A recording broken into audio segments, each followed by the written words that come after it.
Hello and welcome to Reporters, the show that brings you France 24's in-depth reports from around the world.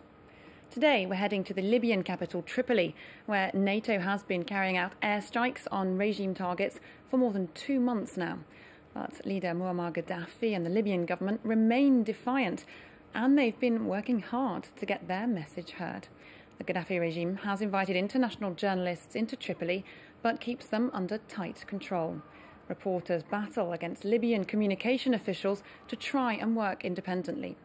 France 24 journalists Willy Braziano and Khalil Beshir went to Libya. Here's their portraits of reporting under heavy surveillance. Tunisia's Djerba airport. We've been told to wait here for our ride to Libya. An official car is meant to pick us up. We'll be going to Tripoli by road through the Tunisian border. Since NATO coalition forces began their intervention, planes no longer land in Libya. My colleague Khalil and I have been waiting for the green light from the Libyan authorities for a week. Our contact is one of Gaddafi's men. His name is Mustafa. What did Mustafa say? Mustafa said an official car will come pick us up here at the airport this afternoon to try and cross the border. To kill time, we grab a table in the airport cafe, where we randomly come across a French businessman who works with partners in Libya. We met him for the first time during our previous mission to Tripoli. Hi, how are you? Good, and you? What brings you here this time? The same old business as last time, French and Tunisian businesses. We're trying to figure out what the situation's like on the ground. Where will you be staying in Tripoli? At the Rixos, just like you. Like the journalists? Just like the journalists. We get the same treatment. The same treatment? Not exactly. He and his associate only had to wait 2 hours for their Libyan driver. We'll see you in Tripoli. In Tripoli or at the border. Stay safe. Salut. As for us, we'll have to spend one more night in Tunisia. We're off the next morning to the border at Ras Jir. Our Libyan contacts say a bus is waiting. We keep the camera rolling as we cross over into Libya. As soon as we've passed, the tone changes. Hey, cover your camera lens. It's off, it's off. Does he want the cover? To cover the lens. Oh, the cover.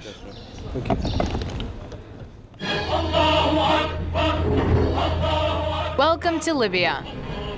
The national anthem blares all the way in the bus provided by the government for visiting journalists. Tripoli is straight ahead.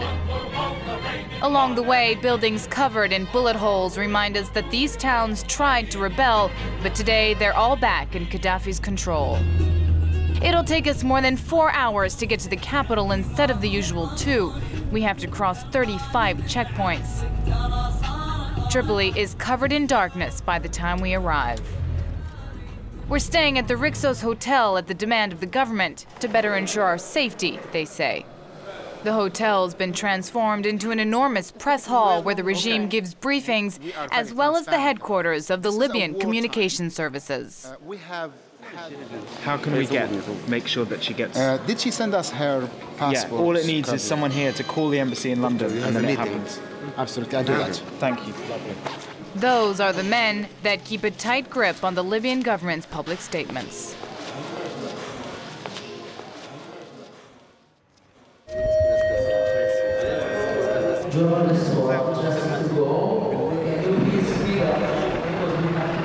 Once or twice a day, when that voice blares over the hotel's speakers, journalists know they've been summoned by the communication department to go to Tripoli. Going alone is not an option. Everyone must take the same bus. Your camera's on all the time. We just can't relax around you. You're going too? To see what it looks like. To our surprise, we've bumped into our, quote, businessman among the journalists. What are you up to? I'm on my way to see how the businesses are doing. The ones in the old sector. See how the situation has changed. See how they're handling the old business. And try some parallel diplomacy to find an alternative solution to the daily bombings. So you're more than a businessman? A little more.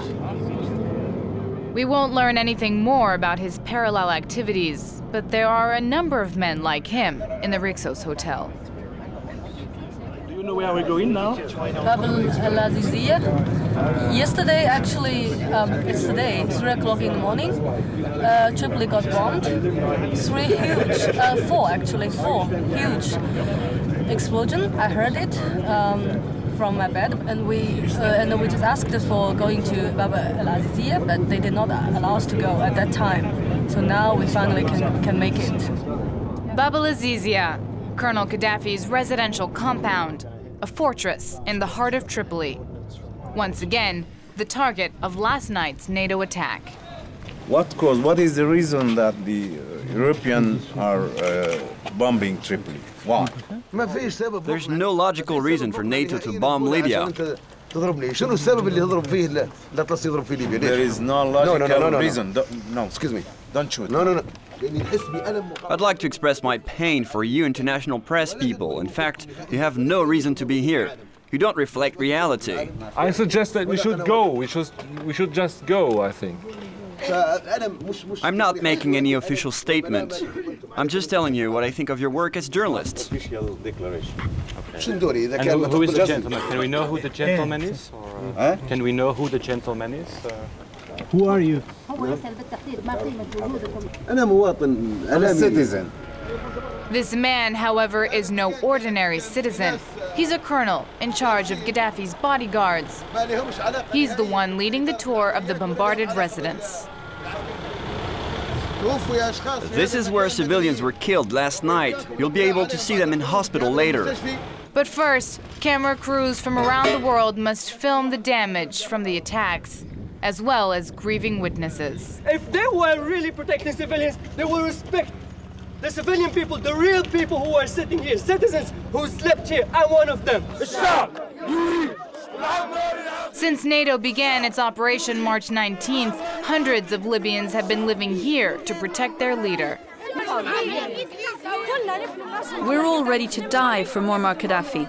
We don't exist without him. Everyone's ready, except for the traitors. But it seems there are other reasons guiding them as well. Now you see the protesters there. Can you see?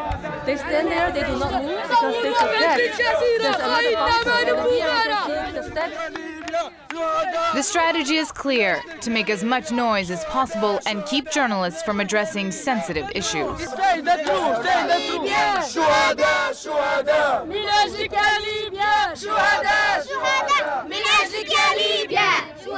Our Libyan guides spare us nothing, not even the morgue, so that we capture the grief of those who've lost loved ones in the war. Why? Why? Where are the Arabs? Where are the Muslims? Where is humanity? Even as we leave the morgue, children are encouraged to sing the so-called brother leader's praises.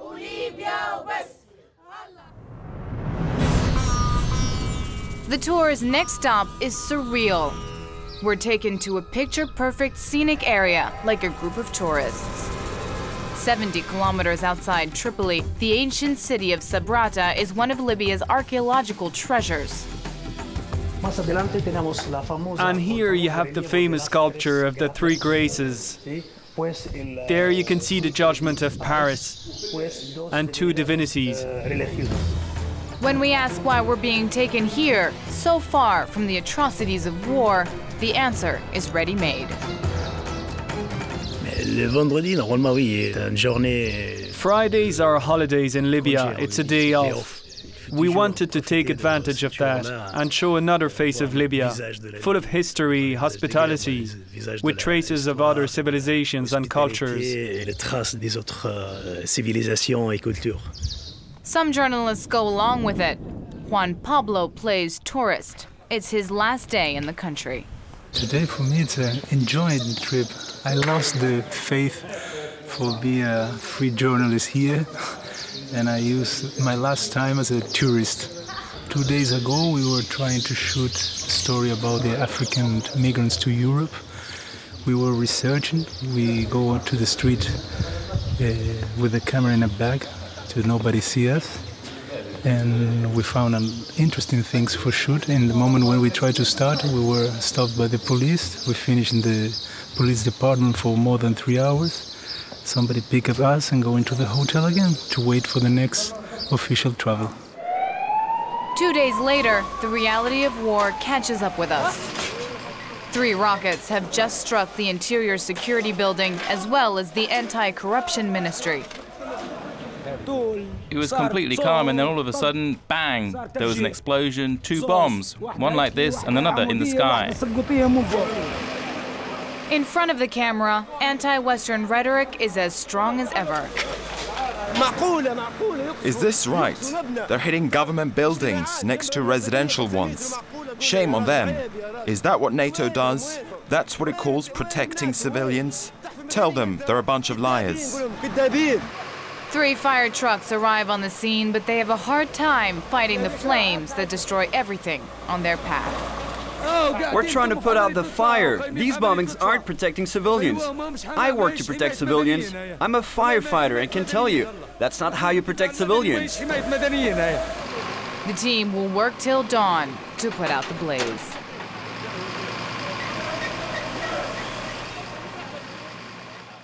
The surroundings may be different, but the Libyans deemed presentable to Western cameras here are as angry as ever. Where is the international press? Tell them the truth like you've seen it. Where are they? Officially, this is a funeral for a group of imams killed in Brega, in the eastern part of the country, in a NATO raid. Authorities say they were in a private home praying for peace. But for the coalition, it was the center of command. I swear, those planes flew over this innocent town, where there are doctors, engineers, imams. Those planes flew back and forth over our heads. At that very moment, NATO planes hover above us. The war isn't over yet. These funerals, as well as the bombings, have been covered in reports broadcast on France 24. Our probing and the nuances we bring to our stories aren't always to the liking of Libyan authorities. They feel our channel hasn't covered events in a, quote, neutral way.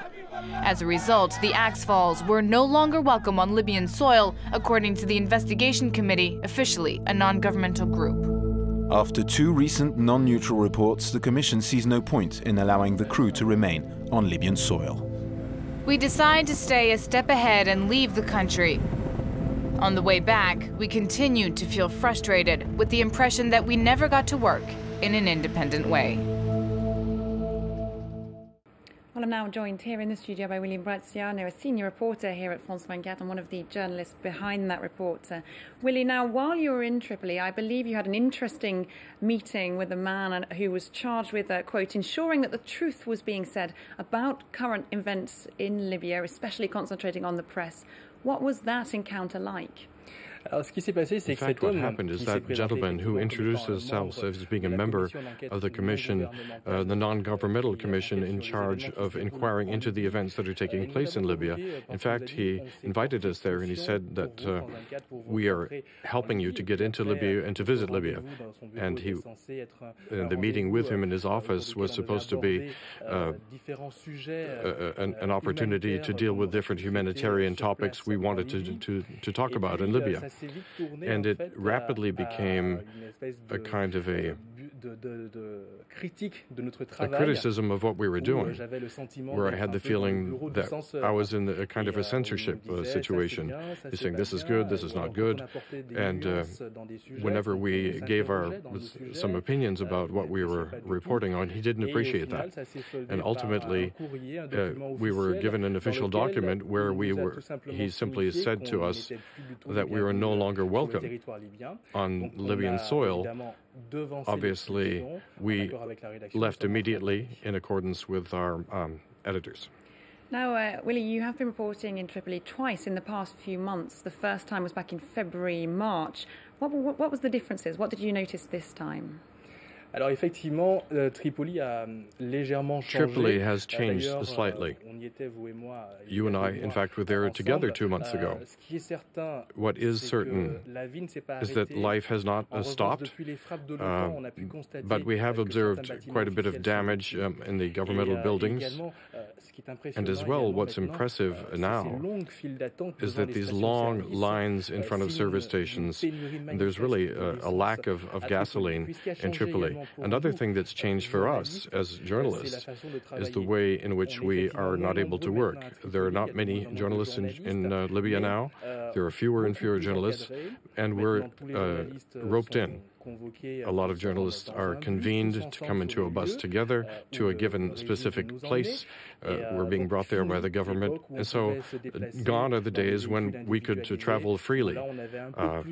We had a little bit more access before to the population.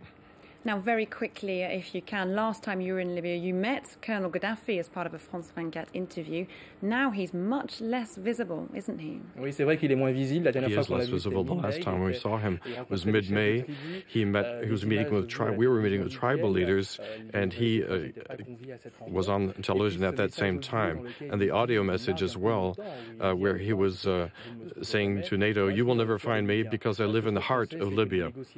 So the negotiations are ongoing in the background, and the government is continuing to negotiate, but we don't really know what that negotiation is really actually about. Okay, thank you very much indeed for being with us. Willy Bretstian, you're a senior reporter here at France 24. Well, that is it for this edition of Reporters. You can watch this story and all the other reports again on our website, france24.com. Until the next time, goodbye for now.